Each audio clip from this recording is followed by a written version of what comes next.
सभी good afternoon to all of you and एक बार फिर से वेलकम है आप सभी लोगों का आज के अलजेब्रा के लेक्चर नंबर 11 में। ठीक है, तो एक बार जल्दी से आ जाइए और कंफर्मेशन दो कि आप सभी को मेरी आवाज बिल्कुल क्लियर आ रही है, ऑडियो वीडियो सब एकदम बिल्कुल बढ़िया और क्लियर। तो जैसा कि मैंने आपको बताया था कि आज हम अलजेब्रा में करेंगे वैल्यू पुटिंग क्वेश्चंस पे काम, यानी कि वैल्यू पुटिंग वाले क्वेश्चंस हैं उस पर हम लोग काम करेंगे बिल्कुल बढ़िया तरीके से। ठीक है, तो एक बार सभी स्टूडेंट्स सबसे पहले तो मुझे कंफर्मेशन दो कि आप सभी को मेरी वॉइस बिल्कुल प्रॉपर आ रही है।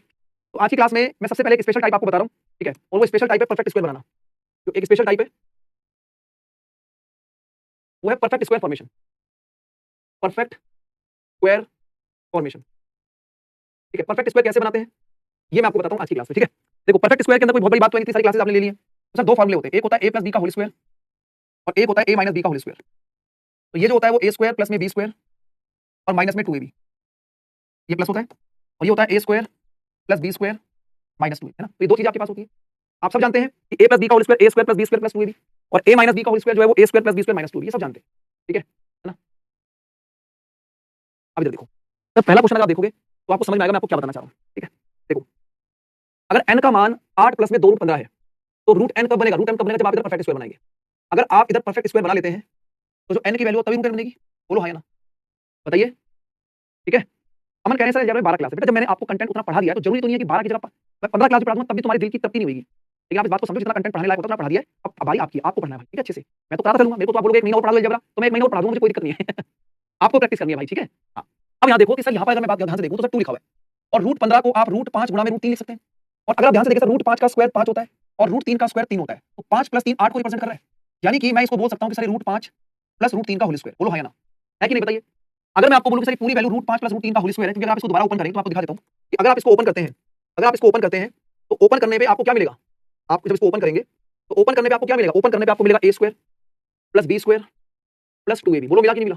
तो ये बात आपको समझ में आ रही होगी। तो यहाँ से जो रूट 5 प्लस रूट 3 जो होगा वो रूट n के बराबर आ जाएगा। करेक्ट आंसर इसका रूट 5 प्लस रूट। बोलो क्लियर हुआ? बोलो। ठीक है, अगला क्वेश्चन देखिए, फटाफट से बताओ नेक्स्ट क्वेश्चन। अगले क्वेश्चन के आंसर को बताइए क्या बनेगा। परफेक्ट स्क्वायर के ऊपर क्वेश्चन करा रहा हूं। ठीक है, अगर ऐसा कभी परफेक्ट स्क्वायर बनाने की आवश्यकता पड़ जाए तो इस कांसेप्ट पे काम कर लेना, दिक्कत परेशानी खत्म हो जाएगी। और आज का हमारा जो मेन मोटिव है वो है हमारा वैल्यू पुटिंग। वैल्यू पुटिंग पे काम कराऊंगा मैं आपको। अब देखो सर, जो 42 है वो रूट 7 गुणा में रूट 6 होता है और यहाँ माइनस का साइन है, तो ये आ गया आंसर। सेकंड रो में क्वेश्चन के आंसर को निकालना सीखिए। अगर आप ये बोलते हैं कि सर इसको आप लिख सकते हैं रूट 7 माइनस रूट 6 का होल स्क्वायर, लिख सकते हो, बराबर n है, तो n का मान बनेगा root n root 7 minus root. ठीक है जी, क्लियर है सभी को?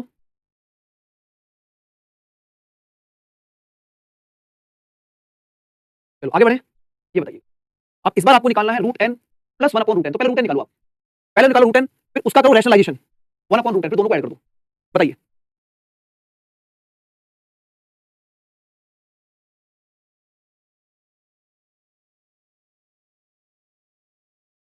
देखिए यहां पर अगर आप ध्यान से देखें तो सर जो n है ना, n वो 7 प्लस में 4 को लिख सकते हो 2 इंटू 2 इंटू रूट 3। तो यहां पर ये काम करेगा a की तरह और ये काम करेगा b की तरह। तो यहां पर आप बोलेंगे कि सर ये 2 प्लस रूट 3 का होल स्क्वायर है, 2 प्लस रूट 3 का होल स्क्वायर बराबर n है, तो रूट n की वैल्यू 2 प्लस रूट 3 आ गई।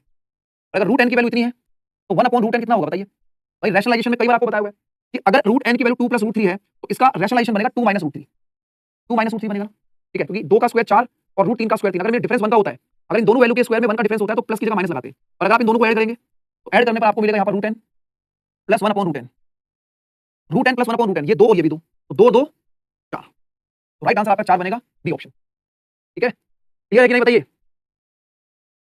तो ये परफेक्ट स्क्वायर की फॉर्मेशन पे क्वेश्चंस मैंने आपको कवर कराए हैं, इस बात को ध्यान रखेंगे। जब भी परफेक्ट स्क्वायर बनाना होगा तो आपको यहाँ पर 2ab की फॉर्मेशन में क्वेश्चन को तोड़ना है, बस ये बात समझनी है, और यहाँ से a और b को आइडेंटिफाई करके परफेक्ट स्क्वायर बनाना है। ठीक है, क्लियर है? अब देखो भाई, पहले दोस्तों एक बहुत इंपॉर्टेंट कांसेप्ट है जिसको बोलते हैं वैल्यू पुटिंग। अलजेब्रा में ये वाला कांसेप्ट काफी इंपॉर्टेंट है, वैल्यू पुटिंग कांसेप्ट। देखो वैल्यू पुटिंग कांसेप्ट में कुछ बातें आपको ध्यान रखनी है। देखो कभी भी आप वैल्यू पुट करें, अब मेरी बात को बड़े ध्यान से समझना, उसके बाद आपकी मर्जी, आप किसी भी तरीके से काम कर सकते हो। देखो जब भी आप किसी नंबर पे वैल्यू पुटिंग करेंगे तो आपको एक बात ध्यान रखनी है कि डिनोमिनेटर में जीरो ना बने, क्योंकि किसी भी नंबर के नीचे ये फॉर्मेशन नहीं बननी चाहिए। नेवर मेक, इसको नहीं बनाना आपको, क्योंकि किसी भी नंबर के नीचे अगर जीरो आ जाएगा तो नॉट डिफाइन हो जाएगा। ठीक है, देखो कोई भी नंबर के नीचे जीरो नहीं बनाना आपको। अगर कहीं पर आप वैल्यू पुटिंग कर रहे हो तो वैल्यू पुटिंग करते टाइम पर एक बात ध्यान रखनी है कि आप कोई भी नंबर मान के इक्वेशन सेटिस्फाई करो, लेकिन आप किसी भी नंबर को ऐसा ना माने कि उसको करने पर जीरो नीचे नहीं बनना चाहिए। अगर नीचे जीरो बन जाएगा तो नॉट डिफाइन हो जाएगा। तो इस कंडीशन से आपको बचना है। बाकी क्वेश्चन को करके क्वेश्चन की प्रैक्टिस करते हैं, मैं आपको समझाता हूं कि क्वेश्चन किस तरीके से आपके पेपर में निकल के आते हैं। अब जैसे क्वेश्चन देखो आप लोग, ठीक है, इस फॉर्मेशन को समझना, इस फॉर्मेशन में क्या कहानी चल रही है। जैसे आपको दिख रहा है कि सर ये ए ऑप्शन है, ये बी ऑप्शन है, ये सी ऑप्शन है और डी ऑप्शन है। यार एक्स वाई और जेड जीरो नहीं है, क्यों नहीं? अगर किसी भी नंबर के नीचे जीरो आएगा तो इन्फिनिटी बन जाएगा, इसलिए यहाँ पर लिखा हुआ है, इसलिए यहाँ पर लिखा हुआ है x is not equal to 0, y is not equal to 0, z is not equal to 0। x की वैल्यू y की वैल्यू 0 नहीं हो सकती। तो किस कंडीशन में 1/x² + 1/y² + 1/z² बराबर में 1/xy 1/yz और 1/zx होगा? तो सर ये एक ही कंडीशन है कि जब x बराबर y बराबर z होगा। क्योंकि अगर मैं बोलूं, अगर मैं x की वैल्यू को 1, y की वैल्यू को 1 और z की वैल्यू को 1, मिनिमम कैलकुलेशन के लिए अगर मैं 1 रखता हूं तो मिनिमम कैलकुलेशन के लिए 1/1 यानी कि 1 1/1 और 1/1, ये भी 1/1, ये भी 1/1, ये भी 1/1। ऐसी कंडीशन में हमेशा x बराबर y बराबर z होगा। ठीक है, जैसे मान लो किसी ने बोला मैं 2 रखता हूं, चल अगर मैं 2 रखूंगा x, y और z को, अगर मान लो मैंने 2 रखा तो 2 रखने पर कितना बनेगा 1/4, ये भी हो जाएगा 1/4 और ये भी 1/4 बराबर में 2 गुणा में 2, तो ये भी 1/4, 2 गुणा में 2, ये मतलब हर एक नंबर पे सेटिस्फाई करेगा। बोलो क्लियर है? और ऐसा इसलिए भी हो रहा है क्योंकि अगर मैं इस क्वेश्चन को कंपैरिजन मेथड से करके दिखाऊं, अगर मैं इस क्वेश्चन को कंपैरिजन मेथड से करके दिखाऊं, आप ये बोलेंगे कि सर ये कंडीशन तभी सेटिस्फाई होगी जैसे मान लो आपने बोला 1/x का स्क्वायर बराबर 1/xy, तो x कटेगा तो 1/x बराबर 1/y है, यानी कि x बराबर y आ गया यहां से। इधर देखो 1/y² बराबर 1/yz है, y से y कटेगा तो 1/y बराबर 1/z, तो y बराबर z आ गया। और यहां देखेंगे सर इसको अगर इक्वेट करेंगे तो 1/z² बराबर 1/zx, तो z से z कटेगा तो 1/z बराबर 1/x, तो z बराबर x, तो x बराबर y, y बराबर z, z बराबर x। तो ये मैंने आपको वैल्यू पुट करके भी दिखा दिया है कि वैल्यू पुटिंग पे भी काम हो पा रहा है ना, है ना? ये रहा ऑप्शन नंबर ए। क्लियर है? बोलो बात समझ में आई सभी को? आई होप सभी को क्लियर हो गया होगा। अब ये देखो जरा, अगर x² + y² + z² बराबर xy + yz + zx है, बोलो तो इसका मतलब जब भी ऐसी कंडीशन आपको मिले ना, जब भी ऐसी कंडीशन मिले तो मिनिमम मिनिमम मिनिमम कैलकुलेशन के लिए आप x, y और z को 1 पुट कर दो। मिनिमम कैलकुलेशन के लिए आप x, y और z को हमेशा 1 पुट कर दो। ठीक है, तो जैसे 1 पुट करोगे तो ऊपर हो जाएगा 7 और 3 10 और 5 15, 7 और 5 12 और 3 15, 15/15 1 आ जाएगा, क्योंकि x, y, z की वैल्यू कुछ भी हो, 1 की पावर कुछ भी हो, हमेशा 1 बनेगा। अब आप बात को समझ पा रहे हो? ये क्वेश्चन पेपर में इसलिए आते हैं क्योंकि वैल्यू पुटिंग पे ही काम हो पाता है इनमें। इनका सॉल्यूशन जो है वो वैल्यू पुटिंग पे ही पॉसिबल है बिल्कुल जल्दी से। अगर आप जल्दी से सॉल्व करते हो तो वैल्यू पुट करके आप क्वेश्चन को इजीली सॉल्व कर सकते हो।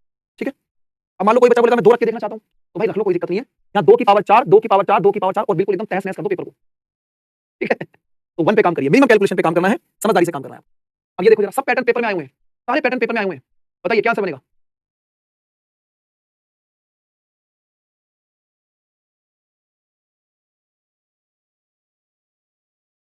अब a² + b² + c² बराबर ab + bc + ca है।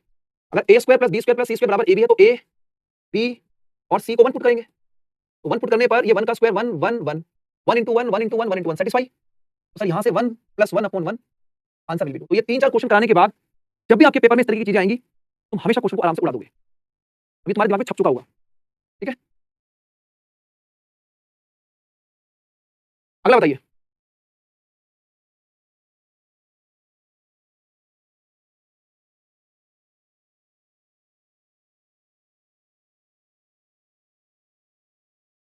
अगला बताइए क्या बनेगा? अब a² बराबर b + c, b² बराबर c + a और c² बराबर a + b किस नंबर पर सेटिस्फाई होगा बताइए? अब यहां पर देखो एक नंबर का स्क्वायर लिखा हुआ है और b + c लिखा है। अगर मान लो मैं a को 2 पुट करता हूं 2, तो 2 का स्क्वायर 4 हो जाएगा, तो यहां b और c को भी 2 और 2 पुट करना पड़ेगा, यानी कि a की वैल्यू 2, b की वैल्यू 2 और c की वैल्यू 2। क्या ये तीनों इक्वेशन सेट हो रही है? बताइए। अगर मैं 2 रखता हूं तो बात सेट हुई है कि नहीं हुई बताइए? हो गया सेट। यहां रख दो 2, यहां भी 2 और यहां भी 1/3, 1/3 और 1/3, 3/3 और 3/3 का मतलब 1 हो गया जी। देखो ध्यान से बेटा, मैं आपको एक चीज बताता हूं, देखो जितना प्यार से मैं पढ़ा रहा हूं ना उतने प्यार से रिजल्ट भी आना चाहिए। जैसे मान लो ये तो मैंने वैल्यू पुटिंग से कराया ना क्वेश्चन, आपको ये देखो, ये मैंने वैल्यू पुटिंग से कराया कि a की वैल्यू 2, b की वैल्यू 2, c की वैल्यू 2 रखने पर सेट हुआ है मामला। ठीक है, अब एक बताएगा 0 रख दो बेटा, 0 रख दो तो क्या हो जाएगा बताओ? ऐसा ना, इधर भी 0 यहां भी 0, सब 0 कर दिया तुमने, तो 0 रखने पर नहीं बनेगा आंसर। इधर देखो, अब जैसे मान लो यहां लिखा a² बराबर b + c। अब इस इक्वेशन में देखो कि अगर मैं इस इक्वेशन को a से मल्टीप्लाई और a से डिवाइड कर दूं, इसको b से मल्टीप्लाई और b से डिवाइड कर दूं और इसको c से मल्टीप्लाई c से डिवाइड कर दूं, तो ये ऊपर कितना बनेगा a और नीचे हो जाएगा a प्लस में a into a²। आगे मैंने b से मल्टीप्लाई किया b, तो ये हो जाएगा b प्लस b² और इसको c से मल्टीप्लाई किया 1 को, तो c प्लस c²। अब ध्यान से देखना, ठीक है? देखो अगर आप a² की जगह b + c रखते हैं तो यहां पे रखा b + c, b² की जगह रखते हैं c + a तो c + a और c² की जगह a + b तो a + b। अब आप ध्यान से देखो कि इसका जो एलसीएम लेंगे ना, ये ट्रेडिशनल तरीका है, ये ट्रेडिशनल तरीका है। तो अगर आप यहां पर a + b + c, a + b + c, a + b + c, अगर आप इन तीनों का एलसीएम लेंगे तो तीनों का एलसीएम बनेगा नीचे a + b + c और ये आ जाएगा a, ये आ जाएगा b और ये आ जाएगा c। तो ये कट के बना रहा है कि नहीं आ रहा? तो ये ट्रेडिशनल तरीके हैं और बेटा वैल्यू पुटिंग से ही पेपर में निकलना है पेपर। अगर आप पेपर को निकालना चाहते हैं तो वैल्यू पुटिंग पे काम करिए, ये तरीके मत लगाओ। हर क्वेश्चन को सॉल्व करने के अलग अलग तरीके हैं, लेकिन बेस्ट तरीका वैल्यू पुटिंग से काम करना है। ठीक है, ये हो गया पॉइंट आपको। चलो ये बताइए, अगला क्वेश्चन बताइए।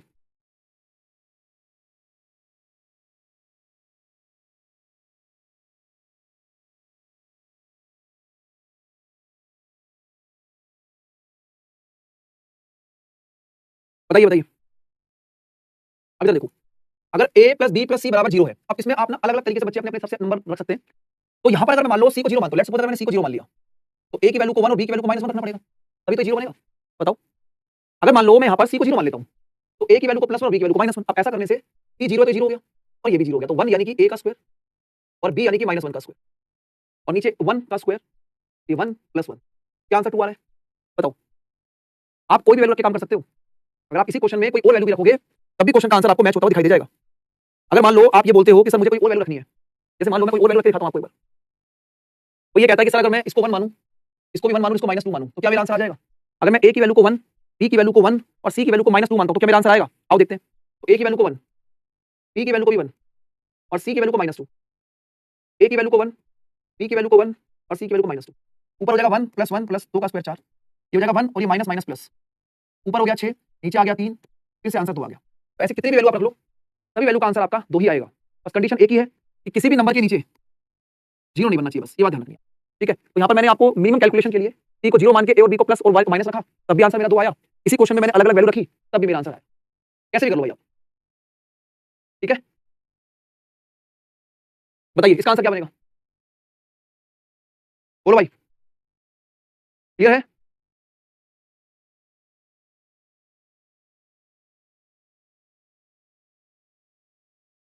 बताइए। अब यहाँ पर a plus b plus c zero, देखो भाई मेरी बात समझो, अगर मैं सी को जीरो मानता हूँ तो a को 1 और b को -1 रख सकता हूँ। तो अगर मैंने सी को जीरो माना तो ये तो कट गया क्योंकि सी जीरो है। तो a को मैंने माना 1 तो 1 का स्क्वायर और b को मैंने माना -1 तो -1 का स्क्वायर। आंसर तो एक ही आएगा। ये लो, अब कुछ आ रहा है बुद्धि में, दिमाग में कुछ आ रहा है कि नहीं आ रहा? बताओ, कुछ हो रहा है दिमाग में सेट?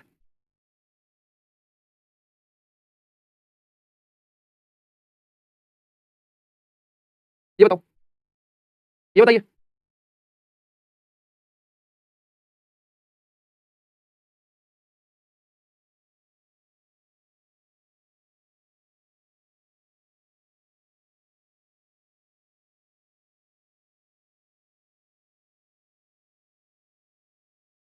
अब ये वाली इक्वेशन में जैसे मैंने सी को जीरो मान लिया, तो ये 1 और -1 पे काम करते हैं। तो जहां जहां पर सी है उसको हटा दो पहले तो। देखो ऐसा करने से ना कैलकुलेशन काफी मिनिमम हो जाती है, पता है? हम कोशिश करेंगे कि किसी ना किसी वैल्यू को जीरो मान लें, क्योंकि जीरो मानने से ना मामला हट जाता है। इसलिए मैं एक वैल्यू को जीरो रखने पर प्रेफरेंस रख रहा हूँ। जैसे हमने को जीरो रखा तो इक्वेशन छोटी होगी, तो ये 1 का स्क्वायर, ये -1 का स्क्वायर और ये 1 इंटू -1, तो ऊपर तो हो गया 1 + 1 और नीचे -1। Answer will be -2, B option. ठीक है, बहुत बढ़िया। ये बताइए, अगला क्वेश्चन आपके सामने रहा, करो भाई।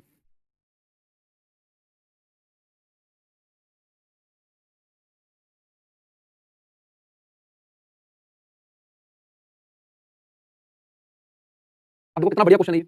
अब यहाँ पर आप एबीसी में से किसी भी वैल्यू को जीरो पुट नहीं कर सकते। यहाँ पर आप एबीसी में से किसी भी वैल्यू को जीरो पुट नहीं कर सकते, क्योंकि जीरो पुट किया तो मामला खराब हो जाएगा। समझ पा रहे हो? बताइए।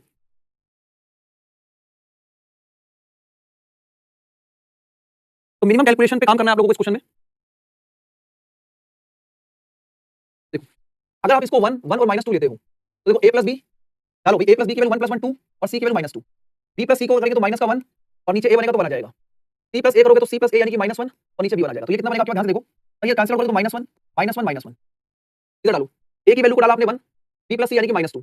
देखो 1 -2, b की वैल्यू को डाला 1, c -2 + 1, c की वैल्यू को -2 और इसकी वैल्यू को 1 + 1, तो ये हो जाएगा माइनस का 1/2, माइनस का 1/2 और ये -2। अच्छा, -1/2 -1/2 -1 और -2, तो यहाँ से -3 आ रहा है, यहाँ से भी -3 आ रहा है और ये वाली वैल्यू भी -3 है, तो -3 और -3, आंसर विल बी 9। ये रहा जी बी ऑप्शन। सही है? क्लियर? बोलो, सभी का आंसर 9 आ रहा है, बिल्कुल बढ़िया है।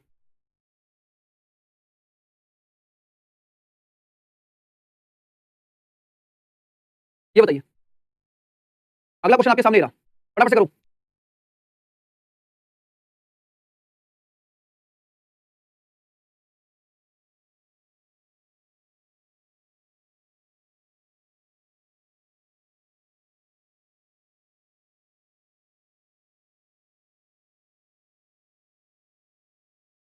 बताओ बताओ, x - y + z = 0 है, इस वैल्यू को निकालना है आपको।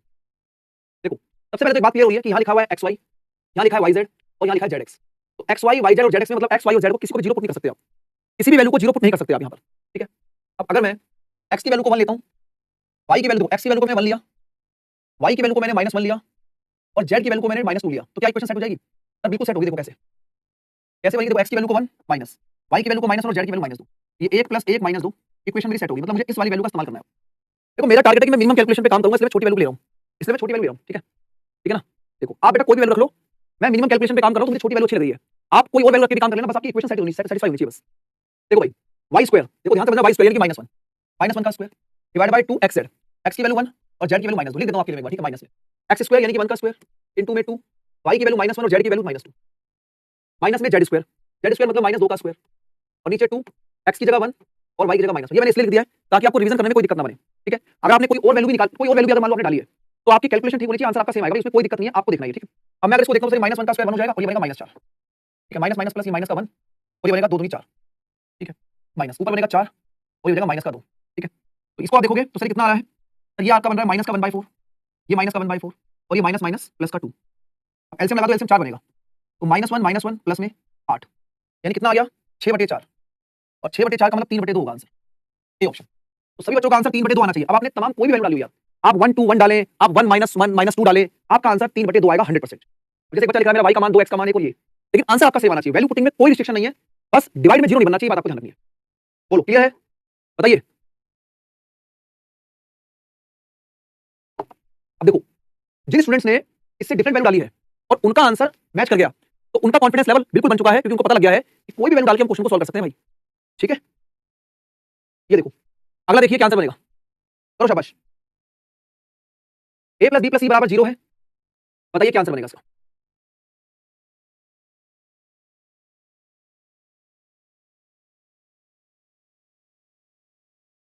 बिल्कुल कोई दिक्कत नहीं है, डिफरेंट वैल्यू डालो, कोई प्रॉब्लम नहीं है। अब मैं तो इस पैटर्न पे तो मेरे को 1 1 और -2 बढ़िया लगता है भाई। तो b + c यानी कि 1 - 2 का whole square divide by b * c 1 - 2 plus c की वैल्यू -2, a की वैल्यू 1 और ये -2 इनटू में a की वैल्यू 1, ये ऊपर स्क्वायर है। a + b यानी कि 1 + 1 का होल स्क्वायर और नीचे a * b 1 * 1। अब ये ऊपर जाएगा -1 का स्क्वायर 1 और नीचे बनेगा -2। ऊपर भी क्या बनेगा, ये 1 का स्क्वायर 1 और ये -2 यानी कि माइनस, और ये 2 का स्क्वायर 4 हो जाएगा, -1/2 -1 + 4। अब कैलकुलेशन जैसी मर्जी कर लो, आंसर तो 3 ही आना है। सभी का आंसर डी आ रहा है, बहुत बढ़िया, ठीक है, बिल्कुल करेक्ट आंसर है, D option is the right answer.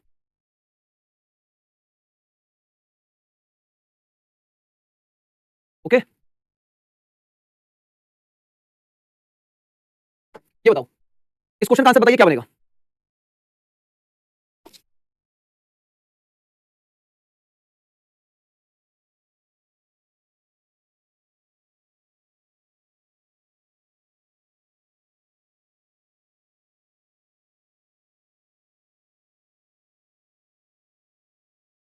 अब आप यहां देखेंगे एक इक्वेशन आपको दी गई है, a की पावर 3 बराबर abc बराबर 180 है। तो अगर आप यहां से कैंसिल आउट करेंगे इसको, तो a स्क्वायर बराबर में a स्क्वायर, अच्छा ab यहाँ पर ab है, ये a की पावर 3 इंटू b है। तो सर ये a से a कटेगा और b से b कटेगा, तो a स्क्वायर बराबर c आ गया।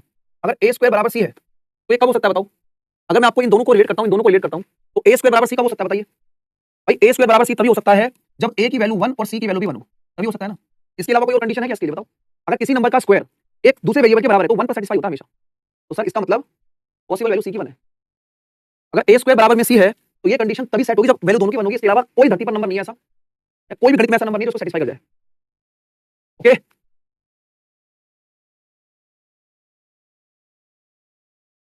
तो बहुत अच्छा क्वेश्चन दे रहा हूं आप लोगों को।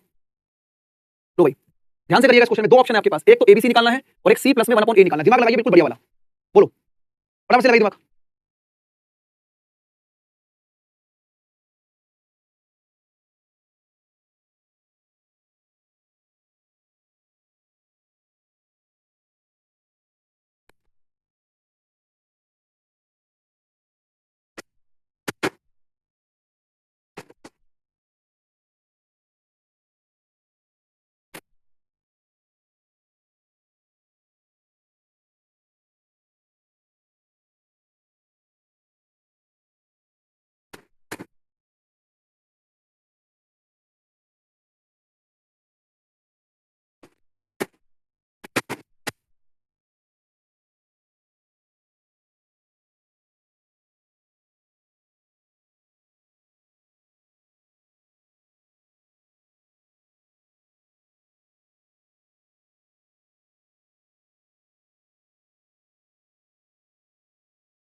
देखो भाई बहुत अच्छा क्वेश्चन मैंने दिया था, थोड़ा सा टाइम आपको दे दिया मैंने। अब क्या काम करना है इस क्वेश्चन में आपको समझाता हूं। देखो ध्यान से, देखो बहुत प्यारा क्वेश्चन है और तगड़े तरीके से आपको इस क्वेश्चन को समझना है। देखो ध्यान से देखेंगे सर, यहाँ पर a प्लस बी, देखो पहली क्वेश्चन है a प्लस 1 अपॉन बी की वैल्यू 1 सेटिस्फाई करनी है। पहले मुझे सबसे पहले मुझे सेटिस्फाई करना है, फिर दूसरा यही वैल्यू मुझे इस्तेमाल करते हुए b प्लस 1 अपॉन सी की वैल्यू भी मुझे 1 रखनी है। अभी दो कंडीशन पे मुझे काम करना है, बिल्कुल ध्यान से, ठीक है। देखो भाई कैसे करोगे सर, अगर मैं यहाँ पर मैं वैल्यू सोचूंगा, मैं ठीक है, मुझे वैल्यू सोचनी है, ठीक है। देखो अगर मैं बोलता हूँ कि सर a की वैल्यू मान लो 2 है, अगर मान लो a की वैल्यू 2 है और b की वैल्यू, मैंने बोला कि अगर मैं a की वैल्यू को 2 मानता हूँ और b की वैल्यू को -1 मानता हूँ, ठीक है, तो आप बोलेंगे कि सर a की वैल्यू 2 और b की वैल्यू -1, तो ये 1 को 1 सेटिस्फाई कर गया, ठीक है। तो b की वैल्यू यहाँ पर मुझे -1 रखनी है। अब यहाँ पर c की वैल्यू क्या रखूँ, तो c की वैल्यू में 1/2 रखूंगा। अगर मैं c की वैल्यू को 1/2 रखूंगा, अगर मैं c की वैल्यू को 1/2 रखूंगा, तभी तो ये ऊपर जाके 2 बन के +1 बनेगा और ये +1 को +1 सेटिस्फाई करेगा। यानी कि प्यारे दोस्तों a की वैल्यू कितनी है 2, b की वैल्यू कितनी है -1 और c की वैल्यू कितनी है 1/2। क्या आपको बात समझ में आई? बोलो। अगर आपने कोई और वैल्यू रख के भी काम किया हो लेकिन इक्वेशन तो सेट ऐसी होगी भाई, मेरे दिमाग में तो ये वैल्यू आ रही है, तो मैं पहले क्वेश्चन का आंसर निकालूंगा। a की वैल्यू कितनी है 2, b की वैल्यू -1 और c की वैल्यू 1/2, तो 2 से 2 कटेगा, तो पहले का आंसर -1 आ जाएगा। और -1 आते ही मैं, अगर पेपर में ऐसा क्वेश्चन आएगा तो मैं ए ऑप्शन का आंसर लगा दूंगा। बाकी मैं आपको ये भी दिखाता हूं, c + 1/, देखो c की वैल्यू c + 1/, c की वैल्यू कितनी है 1/2 और a की वैल्यू कितनी है 2, तो ये 1/2 1/2 बना गया। ये लो जी, क्लियर है? बताइए, बोलो बात समझ में आई सभी को? ठीक है, तो ये वैल्यू पुटिंग का कमाल है, पूरी क्लास वैल्यू पुटिंग पे करा रहा हूं, दिमाग में बात को समझो। ये बताइए, अगला क्वेश्चन आपके सामने रहा, बताइए जी।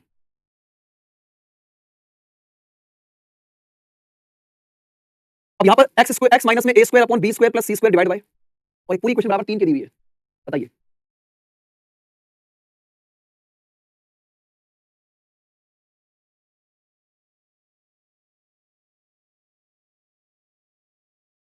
एक बच्चा अगर सिर्फ 45 मिनट पढ़ाई करो बेटा, मुझे तो 1 घंटा ही कम लगता है, लेकिन मजबूरी है ना, आपको अगली क्लास में जाना होता है, इसलिए 2-4 मिनट का गैप देके क्लास को एंड करना पड़ता है।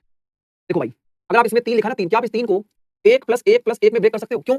सर देखो 3 टर्म इधर है, एक पहली टर्म, दूसरी टर्म और तीसरी टर्म, अगर ये तीनों टर्म 1 1 के बराबर है तो ये जो x माइनस में a square upon b square plus c square है, ये 1 के बराबर है। ये वाली जो टर्म है ये भी 1 के बराबर होगी, x माइनस में b स्क्वायर नीचे c square plus a square, ये भी 1 के बराबर है।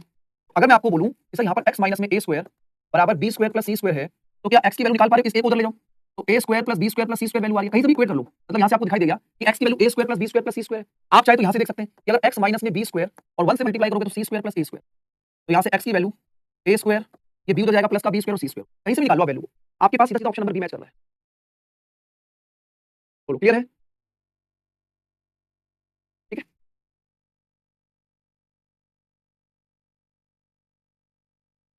ये बताइए, ये बताओ क्या आंसर बनेगा इसका, बराबर से बताओ। x प्लस वाई बराबर में a है, एक्स वाई की वैल्यू b स्क्वायर है, आपको x क्यूब माइनस में y square y, x square y minus में x वाई स्क्वायर, बहुत बढ़िया क्वेश्चन है, ध्यान से करिएगा, बताओ बताओ भाई कैसे करोगे इस क्वेश्चन को?